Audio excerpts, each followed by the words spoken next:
This video will contain spoilers from the world and story of Subnautica and Subnautica Below Zero. Please beware. Now, despite how beautiful and amazing the world of Subnautica can seem at first glance, it is really a planet that is showing us just what can happen when a huge disaster strikes. A world that was by sheer accident infected with a deadly bacterium that wiped out the majority of all species living on it, with only one small area of the crater seemingly remaining. And yet, when we hop into the continuing game of Below Zero, we can see that the area there is also quite luscious and still living, but more importantly perhaps, with species that were never seen in the first game, thus they must have been alive there for longer than it took to, spoiler alert, cure the bacterium in the first game. So how is this possible? Well, the most common argument that I see everywhere to this is perhaps Kharaa, which is the bacterium in question, cannot survive in cold water. And I mean, this kind of makes sense when you just basically think about it, but is it really the case?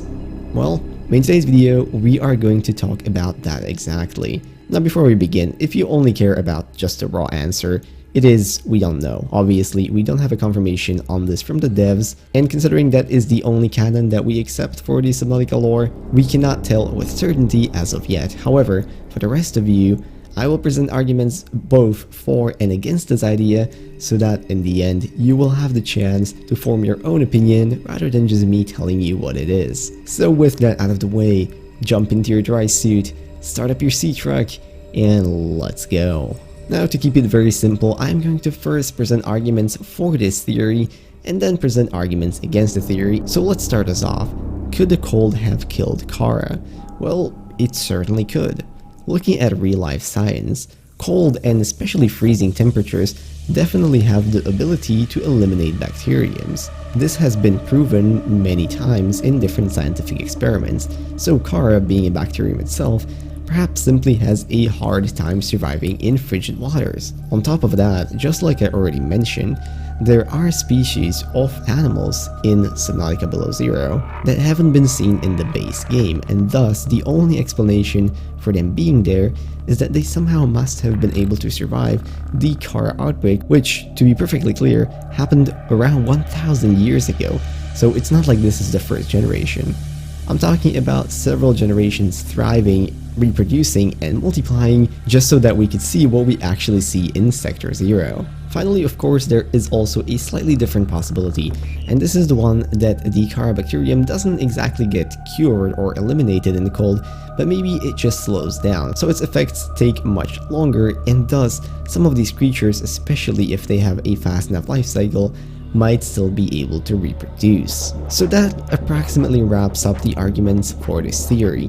Is it plausible? Perhaps. But to fully understand it, let's also look at the other side of the coin. What arguments play against us here? Well, first of all, cold definitely does not kill all types of bacterium. In fact, the large amount of bacteria can survive temperatures all the way to freezing with little to no problems, to be honest, even for longer periods of time. So honestly, when it comes to Kharaa and it being such an advanced and dangerous bacterium, the chances of it actually dying to the cold might not be as high as you think. And following along that logic, look at the frozen leviathan species. It has clearly been infected with Kharaa before it froze solid in ice, and in the game you're supposed to take samples of Kharaa from that infection and send them further up. Now, clearly we can still see the green pustules, and we can still see that even after, let's say, 1,000 years that thing has been frozen down there in the ice for, the Kharaa is still in, let's say, good enough shape to have samples of it be taken away. Now, does this mean that the bacteria is not dead? Not necessarily, of course. I mean, who knows what kind of technology humans might have in the future, but it is just something that perhaps plays against the theory. And following along this idea of humans developing amazing technology, let's talk about the precursors.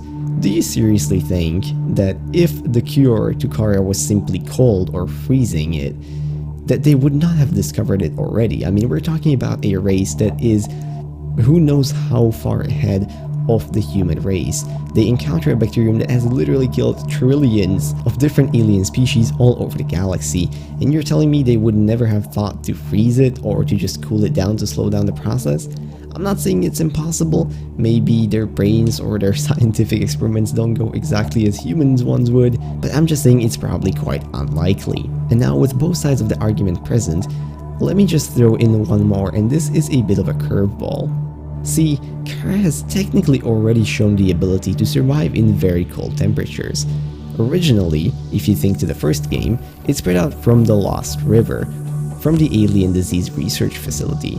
And the Lost River back in the day used to be the coldest biome in the game, with temperatures often reaching as low as 3 to 4 degrees Celsius, which to be fair is actually lower than the temperature in some areas in below zero where it can go as high as 6 or 7. However, interestingly enough, in the final release of the game, and I'm gonna be frank here, I'm not sure how long ago this was changed, but the temperatures in the Lost River have been increased quite significantly. I tested it myself, and really they very rarely dip below the 10-degree mark, so it's almost as if the developers were prepping for this kind of argument and preparing something of their own in that regard. However, of course, without any further confirmation, we cannot say any of this for sure, so it is all just in the realm of theories. But with that, I hope you guys enjoyed this video and now have some basis that you can construct your future arguments on and perhaps decide which side of this debate you want to believe. If you like this video, maybe consider leaving a like, commenting, or subscribing.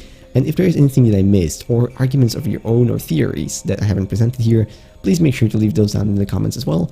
I would very much like to read them. Now with that, I'm gonna wish you all a beautiful rest of the day, and I'll see you in whatever next video I make. Bye bye.